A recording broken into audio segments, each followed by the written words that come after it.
기원전 5세기 아테나이의 투키디데스는 펠로폰네소스 전쟁사라고 하는 역사책을 썼습니다.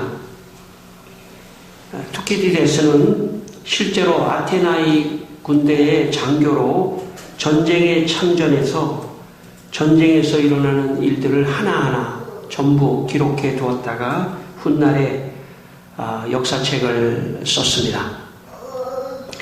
이 책은 역사의 아버지라고 하는 헤로도토스의 역사와는 달리 종교나 도덕의 개입을 허용하지 않고 전쟁에서 일어난 실제적인 사실과 진실에 근거한 과학적 역사관을 가지고 집필을 했습니다. 그래서 이 책은 고대의 역사 기술서 중에 최고의 역사서로 일컬어집니다. 이 책의 내용 중에 아테나이 군이 멜로스인 사람들을 공격하기 위해서 출정을 하는데 이때 멜로스인 의원들이 의논을 하는 그런 내용이 기록되어 있습니다. 그 내용은 이렇습니다. 때로 전쟁의 승패는 수의 많고 적음보다 운에 따라 결정된다는 것을 우리는 알고 있어.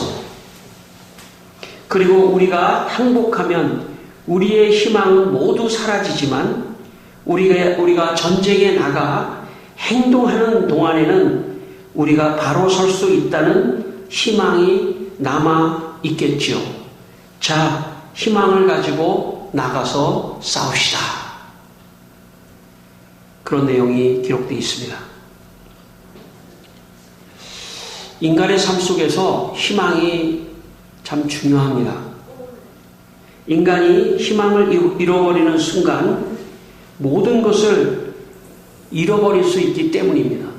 사람은 희망이 없다고 생각할 때 자기의 목숨도 끊는 자살도 참 행동으로 옮기는 것이 인간입니다. 나는 더 희망이 없다. 더 이상 희망이 없다 하면은 인간은 자포자기하고 모든 것을 포기하고 무력해지고 아무것도 안 하려고 하는 그런 현상에 빠지게 됩니다. 희망이 있어야 됩니다. 목표가 있어야 합니다. 희망이 없는 사람은 사실 살아있지만 죽은 자나 마찬가지입니다. 희망이 중요합니다. 어떠한 절망적인 상황 속에서도 희망이 있는 사람은 그 사람은 다시 회복되고 또 다시 일어날 수 있는 힘이 있습니다. 희망이 있어야 합니다. 희망이 있어야 모든 것을 이겨낼 수 있는 것입니다.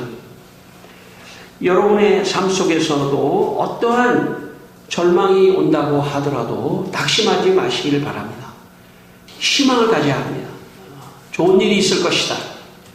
나의 과거의 어려움과 절망의 상황은 훗날에 더 희망적인 좋은 일을 위한 밑거름일 뿐이다.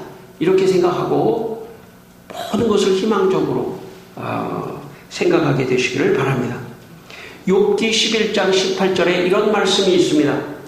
내가 희망이 있으므로 안전할 것이며 두루 살펴보고 평안히 쉬리라. 욥기의 말씀에 보면 내가 희망이 있기 때문에 안전할 것이라는 것이죠. 여러분 희망이 없으면 자기 자신에 대해서도 안전하지 않습니다. 어떤 행동을 할지도 모르는 게 인간입니다. 희망이 없는 사람은 자기의 생명조차 끊어버릴 수도 있는 안전하지 않은 거죠. 희망이 없는 사람에게는 안전조차도 없습니다. 또한 희망이 없는 사람에게는 욥기의 말씀처럼 평안도 없습니다. 희망이 없으면 미래에 어떤 평안도 없어요. 늘 절망하고 이렇게 살아야 되나 하는 그 절망만이 계속 생기는 것입니다. 왜냐하면 희망이 없기 때문입니다. 성도 여러분, 희망을 가진 자가 이 세상을 안전하게 사는 것입니다.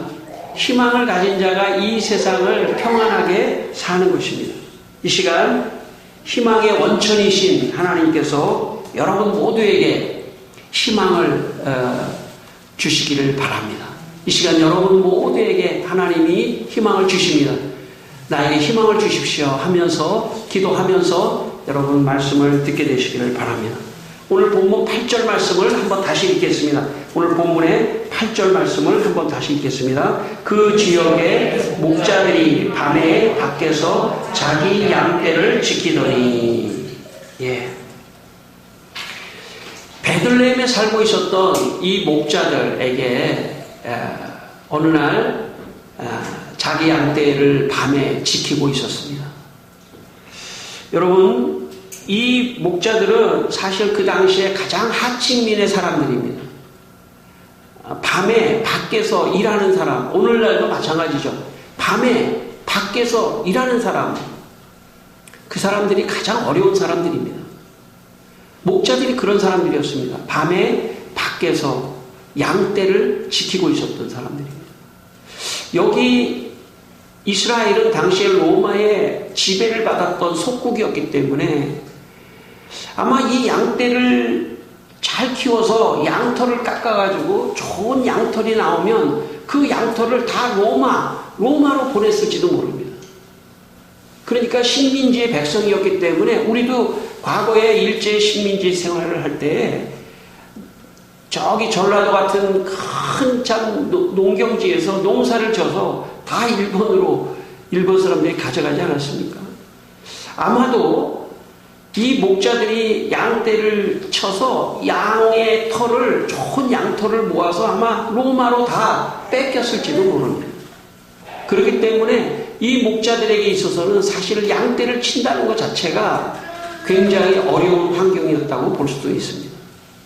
또 이 목자들이 가장 가난한 사람들이었기 때문에 이 몇 마리의 양떼라도 도둑맞지 않고 사회가 혼란스러우면 도둑들이 많기 때문에 밤에 와서 양떼를 훔쳐갈 수도 있기 때문에 그냥 놔둬서는 도저히 안 되니까 밤에 양떼를 지키는 그런 어려운, 정말 실제적으로 가난하고 정말 어려운 그런 상황에 있었다고 볼 수 있습니다. 그래도 목자들에게 하나의 희망이 있었습니다. 목자들에게 있었던 희망은 뭐냐면 바로 성경이 말씀하시는 메시아가, 구세주가 올 것이라고 하는 희망을 가지고 그들은 살아가고 있었던 것입니다. 여러분, 희망이 있는 사람은 어려운 상황 속에서도 이겨나갈 수 있습니다. 희망이 있으면, 기다린 희망이 있다면 목자들 같이 어려운 상황 속에서도 구세주가 오시면 우리는 좋은 일이 있을 것이다, 모든 것이 회복될 것이다 하는 희망을 가지고 있었기 때문에 그들은 견딜 수 있었다고 볼 수가 있습니다. 제가 초등학교를 다닐 때만 해도 성탄절이 다가오면 너무나 신났습니다. 저는 그 당시 교회를 다니지 않았지만 교회에서 많은 행사를 했기 때문에 교회에 놀러가는 것이 큰 기쁨이었습니다. 교회에서 성탄절 성극도 하고 찬양도 하고 발표회도 하고 먹을 것도 주고 정말 성탄절은 기분이 좋은 날이었습니다. 당시에 아마도 제가 초등학교를 다녔던 시대만 해도 시대적으로 잘 못 먹고 어려운 시절이어서 그랬는지 성탄절은 모든 사람에게 기쁨이 넘치는 날이 되었습니다. 모든 사람들이 성탄절에 마음문을 열고 예수님의 탄생 소식을 기뻐했습니다. 제가 볼 때 사람들이 잘 살기 시작하니까 점점 교회와 멀어지고 성탄절과 멀어지는 것 같아서 좀 아쉽습니다. 좀 못 살던 시절이 더 좋았을지도 모릅니다. 왜냐하면 오늘 목자들 같이 가난하고 어렵고 힘들기 때문에 더욱더 예수님을 기다리고 구세주를 기다리는 그런 심령. 우리 개인적으로도 마찬가지입니다. 여러분, 부해지는 건 좋지만 부해지면 부해질수록 점점 예수님과 멀어질 가능성이 있기 때문에 참 안타깝습니다. 10절과 11절 한번 더 다시 읽겠습니다. 10절과 11절입니다. 10절과 11절입니다. 천사가 이르되 무서워하지 말라. 보라, 내가 온 백성에게 미칠 큰 기쁨의 좋은 소식을 너희에게 전하노라. 오늘 다윗의 동네에 너희를 위하여 구주가 나셨으니 곧 그리스도 주시니라. 아멘. 목자들이 어려운 처지에 양들을 지키고 있을 때 천사들이 나타나서 두려워하지 말라. 이제 내가 너희들에게 큰 기쁨의 좋은 소식을 전할 텐데 그것은 너희를 구원할, 너 인생을 구원할 구세주가 태어나셨다라고 하는 소식을 너희들에게 전한다. 이렇게 천사가 전해주었습니다. 여러분, 목자들은 실제적으로 가난했습니다. 성경을 연구해 보면 마태복음에 동방박사가 예수님의 탄생을 찾아오지 않습니까? 동방박사보다 오히려 이 목자들에게 먼저 오셨습니다. 왜냐하면 마태복음에는 동방박사에게 예수님이 동방박사를 만나고 곧바로 애굽으로 피신을 하거든요. 그러니까 아마 예수님을 만나러 온 최초의 사람들이 목자라고 볼 수 있습니다. 누가복음은 특별히 가난한 자들에 대한 관심이 많습니다. 누가복음은 목자들을 누가가 이 누가복음을 쓰면서 목자들을 가난한 사람들의 가장 대표자로 쓰고 있는 것입니다. 실제적으로 가난했습니다. 뿐만 아니라 여러분, 실제적으로 가난한 사람은요, 마음도 가난해요. 실제적으로 가난한 사람은요, 없는 사람은 마음도 가난할 가능성이 많아요. 그러니까 이 목자들은 실제적으로도 가난했고 마음도 가난했어요. 그러니까 하나님이 찾아와서, 천사가 찾아와서 예수님이 탄생하셨다라고 하는 이 소식을 전해주었을 때 그것을 다 받고 믿고 그것을 전할 수 있는 그런 마음의 준비가 된 사람이라고 볼 수 있습니다. 저는 우리가 이 세상을 살아가면서 가장 좋은 사람이 있다면 부자이면서 마음이 가난한 사람, 그 사람이 가장 훌륭한 사람이에요. 많은 축복을 받고 부자가 됐음에도 불구하고 그의 마음은 너무나 가난하고 그의 마음의 심령은 너무나 참 겸손하고 그래서 예수님을 너무나 순수하게 믿을 수 있는 그 사람. 저는 여러분이 그런 분이 되기를 바랍니다. 그런 은혜가 여러분에게 있기를 바랍니다. 아멘 안 하시니까 여러분 가난한데 가지고 그렇게 하는 건 아니죠? 예. 여러분, 목자들은 실제적으로 가난하고 밖에서 힘들고 추운 데에서 있기 때문에 그들의 희망은 우리를 구원해 주실 구약 성경에 예언한 그 메시아 구원자가 오시기를 기다리고 간절히 기다렸던 것입니다. 그래서 예수님이 그 사람에게 찾아온 것입니다. 어떤 사람이 예수님을 믿느냐, 어떤 사람이 예수님 믿느냐 하면요, 마음이 가난한 사람이 예수님 믿는 겁니다.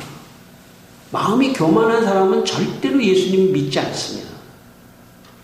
실제적인 가난이든 부자든 그건 두 번째 치고 그건 상황에 따라 다를 수 있기 때문에, 그러나 공통적인 것이 있다면 마음이 교만한 사람은 절대로 예수 그리스도를 믿지 않습니다. 마음이 겸손한 사람만, 마음의 심령이 가난한 사람만 예수님을 믿게 되어 있습니다. 저는 여러분이 예수님을 믿게 되기를 바랍니다. 그리고 여러분의 마음이, 심령이 날마다 가난한 심령이 되기를 바랍니다. 아무리 돈을 많이 벌고 좋은 환경이 와도 마음만은 심령이 가난하고 겸손해서 언제나 예수님을 마음에 받아들이고 그분을 붙들고 사는 여러분 되기를 바랍니다. 그것이 축복입니다. 여러분, 환경이 좋아지면 사람이 마음이 교만해져서요. 아니, 내가 뭐 예수님이 안 믿어도 나 혼자 내 힘으로 뭐 돈 벌고 잘 먹고 잘 살 수 있어. 제가 볼 때 그건 교만이고, 그래서 하나님을 멀리 한다면 그것은 축복이 아니라 저주입니다. 아무리 많이 벌어도 마음만은 어린아이와 같이 순수하게 가난하고 심령이 참 겸손한 그런 마음이 있을 때 오늘 목자들의 같이 천사들이 찾아오는 것입니다. 저는 여러분의 가정 안에 천사가 찾아가서, 오늘 지금 이 말씀은 여러분에게 찾아오는 천사의 음성입니다. 이 설교의 말씀은. 그래서 여러분 모두가 다 축복받고 또 목자들 같이 기쁜 소식을 듣는 여러분 되시기를 바랍니다. 2세기 북아프리카의 카르타고의 신학자로 알려진 서방의 신학자 교부 테르툴리아누스라고 하는 교부가 있습니다. 그 교부가 무슨 말을 했냐면 이 말로 유명해졌는데, 불합리해 보이지만 실제로 일어났을 것이므로 나는 믿는다. 유명한 말입니다. 불합리해 보이지만 실제로 일어났기 때문에 나는 믿는다는 것이죠. 그가 쓴 그리스도 육신론에서 그는 다음과 같이 말했습니다.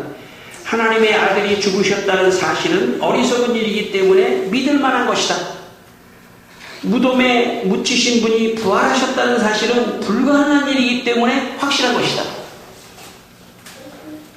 오늘 목자들은요, 천사가 나타나서 다윗의 동네에 구주가 나셨다, 이렇게 말했을 때 그들은 그 말이 어리석은 소리 같고 불합리한 소리 같았지만 그 말씀을 믿었습니다.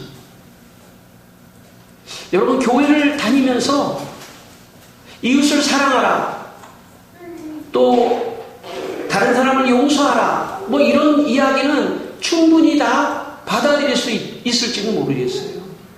그러나 예수님이 구세주이다, 천사가 나타나 가장 큰 기쁨의 소식이 예수님이다, 이렇게 예수님을 이야기할 때 그것을 못 믿을 수도 있습니다. 마음속에 그것은 믿어지지 않을 수도 있습니다. 그러나 여러분, 오늘 목자들은 이 말을 믿었습니다. 불합리해 보이지만, 천사가 말한 것이 불합리해 보이고 어리석어 보였지만 그것을 믿는 순수한 믿음이 있었습니다. 교회를 다니며 가장 중요한 건 사실 하나님의 말씀을 믿는 것입니다. 믿을 때 기적이 일어나는 것입니다. 여러분의 삶에 기적이 일어나는 것은 하나님의 말씀 자체를 순수하게 믿고 정말 1.1핵도 틀리지 않다 생각하고 모든 말씀을 다 받아들이고 믿을 때 기적이 일어나는 것입니다. 저는 여러분이 이렇게 믿게 되기를 바랍니다. 하나님 말씀을 순수하게 믿고 따라가게 되기를 바랍니다. 천국도 믿게 되기를 바랍니다. 이 세상 끝에는 하나님이 영원한 천국을 준비해 주셨다, 그 말씀을 마음에 굳게 믿고 순수하게 신앙생활을 할 때 기적이 일어나는 것입니다. 16절과 18절을 읽겠습니다. 16절과 18절 한번 같이 읽겠습니다. 16절 18절. 빨리 가서 마리아와 요셉과 그 위에 누긴 아기를 찾아서 보고 천사가 자기들에게 이 아기에 대하여 말한 것을 전하니, 듣는 자가 다 목자들이 그들에게 말한 것들을 놀랍게 여기되. 아멘. 예. 여러분, 목자들은 천사들이 이야기해 준 것을 가지고 믿고 베들레헴으로 갔습니다. 여러분, 천사들이 얘기한 것을 그냥 듣고 그럴 수 있겠구나, 그렇게 생각할 수도 있었겠지만 그렇게 생각하지 않고 그것을 믿고 행동으로 보였습니다. 여러분, 믿고 행동으로 보일 때 기적이 일어납니다. 여러분, 여러분의 삶의 어려움이 올 때 하나님께서는 내게 기도하라, 내게 부르짖으라, 그러면 내가 내게 응답하겠고 내가 알 수 없는 놀라운 비밀을 너에게 알려주리라 말씀하셨습니다. 여러분, 기도하셔야 합니다. 믿고 기도해야 합니다. 내가 기도할 때 하나님이 역사를 이루어주신다 하는 그런 믿음을 가지고 실제적으로 기도해야 합니다. 또한 여러분, 이 목자들은 지금 천사들이 말해준 걸 가지고 지금 베들레헴의 말구 위에 누워있는 예수님을 찾아서 떠났습니다. 여러분, 아까 말씀드렸지만 이 목자들이 밖에서 양떼를 지킬 때 아마 양이 많지는 않았을 거예요. 그렇지만 밤에 마저도 그 양떼를 지키러 나갈 정도라면, 만약에 목자들이 그 양을 버리고 구주 예수님을 향해서 갔다면 누가 훔쳐갈지도 모르잖아요. 그죠? 갔다 왔을 때 없을 수도 있잖아요. 그렇지만 목자들이 구주 예수님을 만나는 것이 인생에서 더 중요한 일이다, 그렇게 생각했기 때문에 구주 예수님을 만나러 출발했던 것입니다. 성도 여러분, 여러분의 생각을 다 내려놓고 이제 예수님을 찾고 예수님을 만나고 예수님을 향해서 가는 여러분의 인생이 되기를 바랍니다. 그러면 나머지 것들은 하나님이 축복으로 더해 주시는 것입니다. 내가 너무 붙들고 있으면 안 됩니다. 알긴 아는데요, 내 행동은 못해요. 여기 목자가 아닙니다. 목자는 듣고 행동으로 옮겼습니다. 여러분도 듣고 행동으로 옮기는 여러분 되기를 바랍니다. 그런데 가서 뭐라고 말했냐면, 내가 천사들에게 이렇게 들었어요. 이 어린 아기 예수가 바로 우리를 위해서 오신 구세주입니다 라고 전도를 했습니다. 사실 거기에 그것을 알고 있는 여자는 딱 한 사람, 마리아하고 요셉이 알고 있었죠. 이 예수님은 구세주다 알고 있었지만 그 주위에 구유에 아기가 탄생해서 모여온 사람들에게 그 얘기를 할 수가 없었어요. 왜냐? 여러분, 자기가 난 아이가, 엄마는 자기가 난 아이가 대단히 훌륭해 보이는 거 사실이잖아요. 근데 이 아이가 구세주다 이렇게 말하기는 참 어렵지 않습니까? 그런데 목자가 와서 이 아이가 구세주라고 이야기하니까 오늘 본문의 말씀에 보면 마리아가 그것을 마음에 두었다 이렇게 말씀하지 않습니까? 그러니까 마리아는, 요셉은 알고 있었지만 목자들이 와서 증명을 해준 것입니다. 전도를 해준 거죠. 주위 사람들이 놀라니라. 이 얘기를 듣고 주위 사람들이 놀랐습니다. 전도를 해주니까 놀랐습니다. 그런 의미에서 이 목자들은 최초의 예수님을 전도한 전도자라고 말할 수 있습니다. 고린도전서 1장 21절에 하나님의 지혜에 있어서는 이 세상이 자기 지혜로 하나님을 알지 못하므로 하나님께서 전도에 미련한 것으로 믿는 자들을 구원하시기를 기뻐하셨도다. 여러분, 저는요, 지인들한테 메리 크리스마스 요 한마디를 보내는 것도 전도라고 생각합니다. 사람들은, 예수 안 믿는 사람들은 잘 모를 수가 있어요. 메리 크리스마스, 기쁜 성탄, 이게 잘 모를 수가 있어요. 이게 무슨 뜻인지는 잘 모르지만 성탄절이구나 하는 것을 느끼게 만드는 것만으로도 오늘 우리 목자가 사람들에게 전도한 것처럼 전도하는 거라고 생각합니다. 메리 크리스마스, 문자 하나를 넣더라도 메리 크리스마스, 기쁜 성탄입니다. 이 말 한마디가 저는 전도라고 생각합니다. 다른 말을 하지 않아도.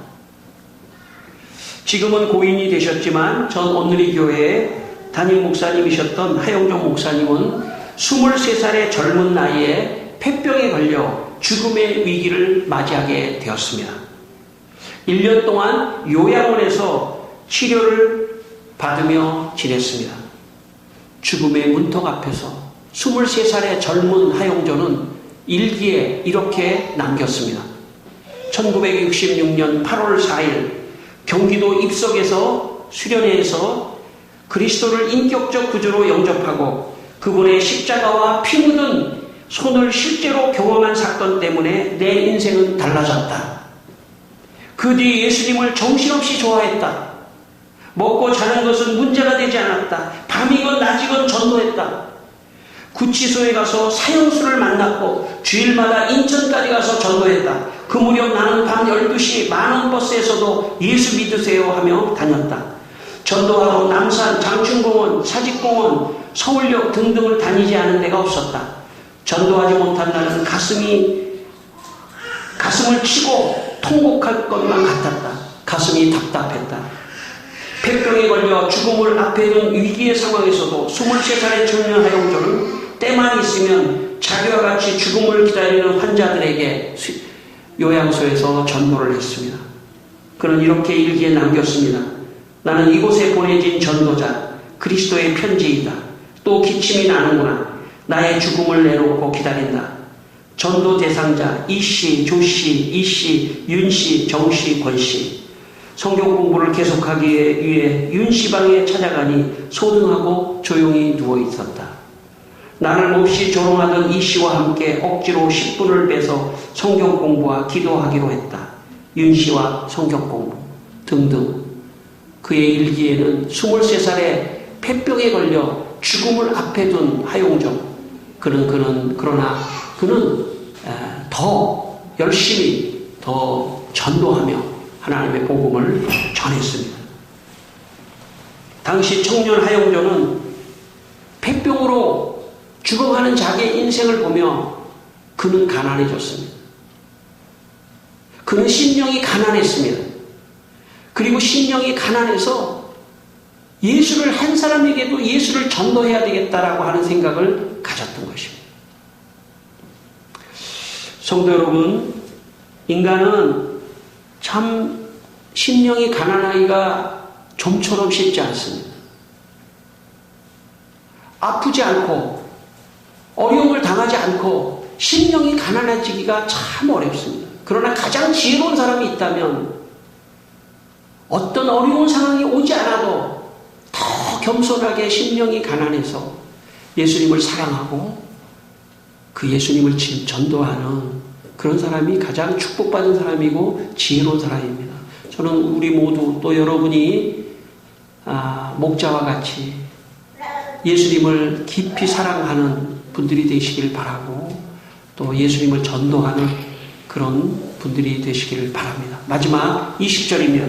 마지막 20절 말씀을 읽겠습니다. 마지막 20절입니다. 같이 읽겠습니다. 목자들은 자기들에게 이르던 바와 같이 듣고 본 그 모든 것을로 인하여 하나님께 영광을 돌리고 찬송하며 돌아가니라. 예, 목자들은 예수님을 만나자마자 너무 기뻐서 하나님께 영광을 돌리고 입에서 찬송이 흘러나왔습니다. 여러분, 인생은요 예수님을 만나야 돼요. 예수님을 만나야만이 마음의 기쁨이 넘치고 모든 고통이 있어도 인생에 모든 고통이 있습니다. 인생을 살다 보면 고통이 없는 사람 아무도 없잖아요. 고통이 있지만 그 고통을 진짜 이길 수 있는 사람은 이길 수 있는 힘은 예수 그리스도입니다. 예수님 그분을 마음에 모시고 있으면 세상에 있는 모든 고통을 이길 뿐만 아니라 그것이 넘쳐서 하나님께 영광을 돌리고 찬송을 부르며 살아가는 인생이 되는 것입니다. 성도 여러분, 이 시간 여러분의 마음속에 성탄의 예수님이 찾아가게 되기를 바랍니다. 그리고 그분을 꽉 붙들고 살아가게 되기를 바랍니다. 마지막으로 제가 제 간증을 하나 하고 마치겠습니다. 제가 군대를 제대하기 얼마 앞두고 제 아버지로부터 일생에 처음이자 마지막으로 편지를 한 통 받았습니다. 그 편지에는 저희 아버지께서 이렇게 기록해 두었습니다.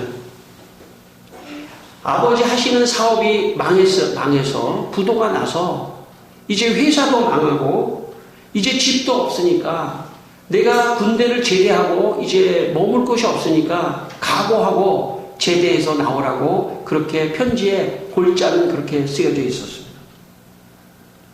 저는 그 편지를 받고 너무나 기뻤습니다. 제 생각에 이런 생각이 들었습니다. 이제야 그동안에 내가 예수 믿고 우리 아버지의 구원을 위하여 많이 기도했는데 이제야 드디어 하나님이 우리 아버지를 구원하시려나 보다 하는 생각에 너무나 기뻐했습니다. 주위에서 저를 그 내용을 알고 있는 제 동료들이 너 미쳤니? 그러나 제 마음속에 이제야 하나님이 우리 아버지의 마음을 가난하게 하셔서 모든 재산이 다 없어지고 가난하게 하셔서 하나님을 믿을 수 있는 마음의 여유를 주시더랍니다. 그래서 제가 기뻐했어요. 금방은 아니었지만 그 후 세월이 한참 흘러 결국은 마지막 우리 아버님이 임종하실 때 제가 3개월 동안 완전히 의식을 잃고 중환자실에 계셨는데 제가 마지막에 아버지 예수님 확실히 믿죠? 했더니 제 아버님이요 제 손을 꽉 잡으시더라고요. 그리고 돌아가셨습니다. 여러분, 이 세상에 가장 중요한 건 돈도 아닙니다. 성공도 아니에요. 예수 만나 구원을 얻는 거, 그거 가장 중요한 것입니다. 예수 만나 구원을 확신하는 사람에게 모든 것이 희망으로 다가옵니다. 절망도 이길 수 있습니다. 예수가 희망이고 예수님이 도와주시고 역사하시기 때문에. 그러므로 여러분, 성탄은 큰 기쁨의 좋은 소식입니다. 이 세상과 비교할 수 없는, 이 세상의 기쁜 소식과는 비교할 수 없는 놀라운 기쁨의 좋은 소식입니다. 성탄의 축복이 여러분의 마음에 충만하게 임하시기를 주의 이름으로 축원합니다. 기도하겠습니다. 우리 한번 기도하겠습니다. 다 같이 한번 잠시 기도하겠습니다. 각자 기도하겠습니다. 예수님, 내 마음에 성탄절에 예수님 내 마음에 찾아와 주시옵소서. 우리 각자 잠깐 기도하겠습니다. 아버지 하나님, 우리가 말씀을 들으면서 우리 모든 성도들 마음 안에 성탄에 예수님이 찾아오기를 원합니다. 제 마음에도 주님 찾아와 주시기를 기도합니다. 사랑하는 주님, 오늘도 축복하여 주시고 도와주시고 역사하여 주시고 예수님의 탄생이 우리에게 큰 기쁨이 되게 하여 주시옵소서. 제가 기도하겠습니다. 하나님 아버지, 우리들에게 예수님의 탄생이라는 성탄의 큰 기쁨의 좋은 소식을 전해주시고 우리를 구원해 주셔서 감사합니다. 이제 우리가 이 성탄의 큰 기쁨의 좋은 소식을 이웃에게 전도하는 성도들이 되게 하여 주시옵소서. 예수님의 이름으로 기도드립니다. 아멘.